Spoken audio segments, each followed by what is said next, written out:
nangyari sa'yo? Bakit ka umiiyak? Si Bebang po! Ano naman ginawa sa'yo ni Bebang? Yung binili kong mga lollipop sa kanya kahapon, yung laman ni Mama Lollipop, kinuha niya po!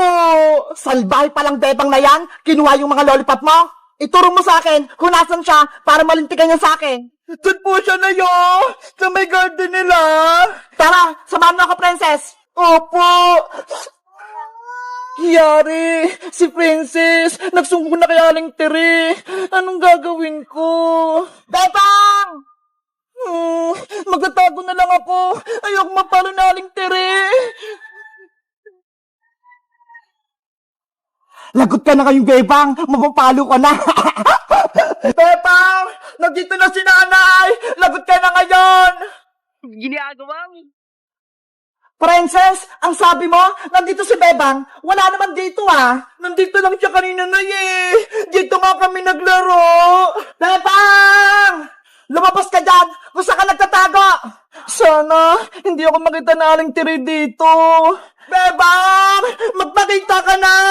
Ibalik mo na yung mga baby lollipop ko! Hindi ko naman kinuha yung lollipop ni Princess Ako pa yung pinagbibintangan niya. Princess, wala naman dito si Bebang ah. Ano ba yan? Hindi ko mababawi yung lollipop ko. Aling Tere, Princess, alam ko po kung saan nagtatago si Bebang. Nasaan siya, Boyong? Doon po, sa mga puno ng mga gabi, nagtatago siya ron. Lagot! Tinuro ko ni Boyong. Bebang, nasan ka? Nagtatago ka pala, ha? Naya! Andun nga po si Bebang Nagtatago sa malalaking dahon! Ang galing mo, Bebang. Tinaguan mo pa kami. Nasaan yung mga lollipop ni Princess? Aling Tere, wala pa kong kinuha na lollipop ni Princess. Huwag kang magsinungaling, Bebang. Kinain mo lahat ng lollipop ka. Inubos mo. Hindi ko magagawa sa yung Princess. Hindi ko talaga kinuha yun. Umamin ka na, Bebang. Ikaw kumuha ng mga lollipop ni Princess. Yung mga ganito, What? Bayang, ano yung mga hawak mo? Ayan yung mga lollipop ko, Hindi kaya. Akin to, Princess. Bayang, di ba? Sabi mo kahapon, wala kang pera. Saan mo kinuha yung mga lollipop? Akin to, no? Hindi ko kinuha yung mga tinanim yung lollipop. Nay, ayan yung mga baby lollipop ko. Na kay Boyong. Umamin ka, Boyong. Ikaw ba kumuha ng mga lollipop ni Princess? Magsabi ka ng totoo. Kung hindi, ipapapulis kita. Opo, Aling Tere. Ako po yung kumuha. Ibabalik ko na po itong mga lollipop. Huwag niyo lang po ako magpapulis. Huli ka! Sumamak sa akin, Boyong! Ipapabarangay kita! Hawak mo yung lollipop ni Princess! Ayan ang ebidensya na ikaw ang kumuha! Aling Tere! Bitawan niyo ako! Halika na para matuto ka ng leksyon! Wag po! Princess, di ba? Sabi ko sa'yo, hindi ako kumuha ng mga lollipop mo. Sorry, Bebang. Pinagbintangan kita. Si Boyong pala yung kumuha. Okay lang. At least, nalaman mo na hindi ako nagnakaw ng lollipop. Sa susunod, huwag ka na magbibintang, Oo, Bebang. Patawad talaga.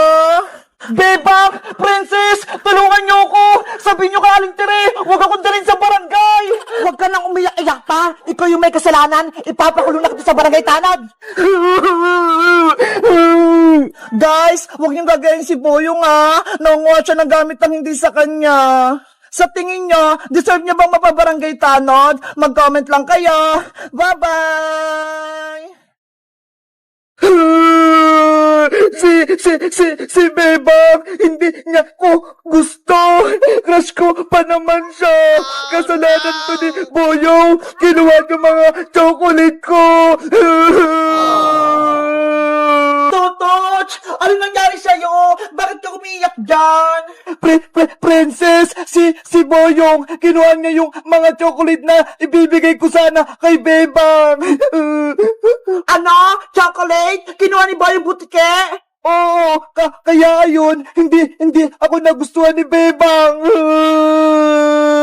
Nasaan yung Boy yung butike na yon? Bawiin natin Totoch yung chocolate mo. Sayang yon. Doon, tumakbo siya, kuha yung mga chocolate ko. Tara, samahan mo ako. Kukunin natin yung chocolate mo. Ikaw yung haharap kay Boyong, Princess kasi takot ako kay Boyong Oo, akong bahala sa'yo. Lagot sa akin yung Boy yung butike na yan. Tara na. Yahoo!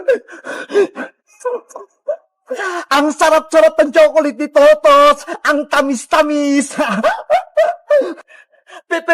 Princess, ayun si Boyong kinakain yung mga chocolate ko. Hay, Bayong Butike! Anong kailangan mo, Princess? Kinuha mo rin yung chocolate ni Totos? Oh, bakit? Aangal ka ba? Ikaw? Anong ginagawa mo, Princess? Sumusabda ka na, Boyong, pati si Totos, binibuli mo? Ang tapang ni Princess. Princess, bitawan mo ko! Ibalik mo muna yung mga chocolate kay Totot.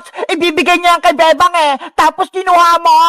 Oo na, ibabalik ko na tong mga chocolate. Totot, kuhanin mo. Bilis! Princess, bitawan mo na ako. Nakay Totos na yung mga chocolate. Sa susunod, naguluhin mo ba si Totot? Lagot ka na sa akin. Naiintindihan mo ba? Oo, hindi ko na siya guguluhin. Promise yan. Mabuti naman kung ganon. Aray ko! Ang lakas ni Princess! Totot, tara na! Balikan natin si Bebang! Ibigay mo na yung regalo mong mga chocolate! Sige! At ikaw naman, Boyong Butike, umuwi ka na! Oo, uwi na ako! Natakot sa akin si Boyong! Totot, antayin mo ako! Bebang! Bebang! Bebang! Lumabas ka dyan! May sasabihin daw sa'yo si Totots! Totots? Ikaw na naman! Bebang! Sana tanggapin mo na tong mga chocolate na bigay ko sa'yo para magustuhan mo na ako! Ayi! Ang sweet ni Totots! Totots, pasensya ka na! Hindi ko matatanggap yung mga chocolate mo! Oh no! Kasi, sabi ni nanay, mag-aral daw muna ako. Wala daw munang crush. Kaya hindi mo na kita sasagutin. Friends na lang muna tayo. Nako, sayang naman yung mga chocolate, Bebang. Binawi ko pa naman yan kay Boyong. Hindi na ako makakaingi sa'yo. Totots, sorry talaga ha. Pero hindi talaga pwedeng may manligaw sa akin okay lang, Bebang. Tanggap ko desisyon mo. At least, alam ko na wala akong pag-asa sa'yo.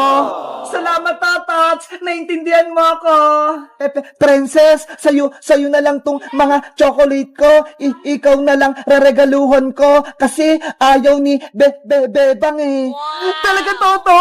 Sa akin na yung mga chocolate mo? Oo, kasi ikaw na yung bagong crush ko. Kasi ang tapang mo nilabanan mo si Boyong. Naku, wala yun. Pero akin na yung mga chocolate mo. Ayi, kinikilig si Princess. Tatats, wala nang bawian Baka kunin mo itong mga to. Favorite ko pa naman yung mga chocolate. Bukas, bibigyan ulit kita, Princess, mga pagkain. Wow! Bibigyan mo ba ako bukas, Totot? Yahoo! Marami na akong pagkain! ang cute mo, Princess, kapag masaya ka. Guys, si Totot, may bagong ng crush, si Princess. Sa tingin nyo, bagay mo silang dalawa? Mag-comment lang kayo kung gusto nyo ng partner. Bye-bye!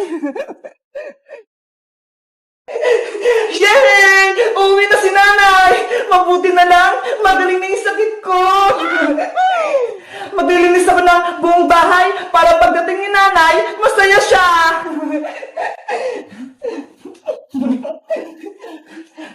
Ay, aba! Ang sipag mo naman ata, Bebang! Nagwawalis ka na! Sabi kasi ni Iska at ni Princess Maria, uwi na raw si nanay, kaya naglilinis ako! Naniwala ka naman sa sinabi ni Princess pati ni Iska. Di ba, Mami? Next year pa uwi si Tita Sitang? Oo. Sa susunod na taong pauwi si Ate Sitang. Kaya huwag kang managinip dyan, Bebang. Pero Tita Margaret, gusto ko na umuwi si nanay. Nahihirapan na po ako dito. Tsaka gusto ko na rin pong pumasok sa school. Hanggat kami ang kasama mo rito, hindi ka makakalabas ng bahay.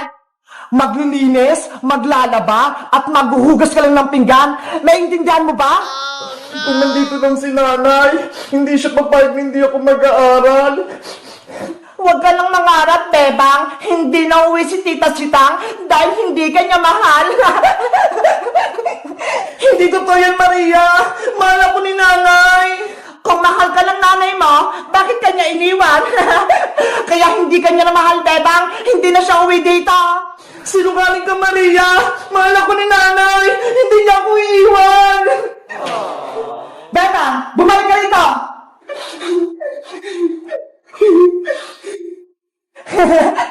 Nagdadrama na naman si Bebang. Nanay! Nasaan ka na ba? Umuwi ka na!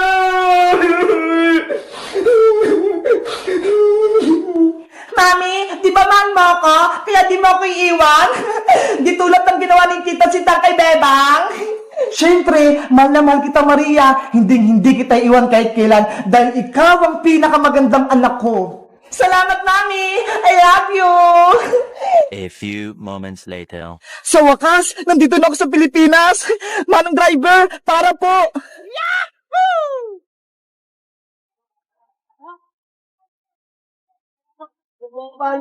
Salamat po. Namiss ko yung bahay namin. Namiss ko rin si Bebang. May kita ko na si Bebang. Bebang!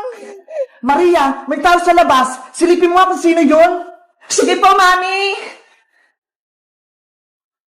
Bebang! Mami, halika rito! May problema tayo! Ano yun, Maria? Para ka nakita ng multo? Tingnan niyo po! Si Tito Sitang nasa labas ng gate! Ano? Ayaw nga! Totoo yung sinabi ni Bebang! Uuwi na si Ate Sitang! Bebang! Yuhu! Bakit ang tagal naman buksan? Ang gagawin natin, Mami?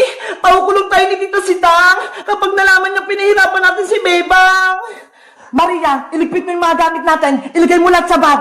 Bakit po, Mami? Huwag ka nang maraming tanong. Tatakas tayo bago pa tayo mahuli ni Ate Sitang. Sige po, Mami.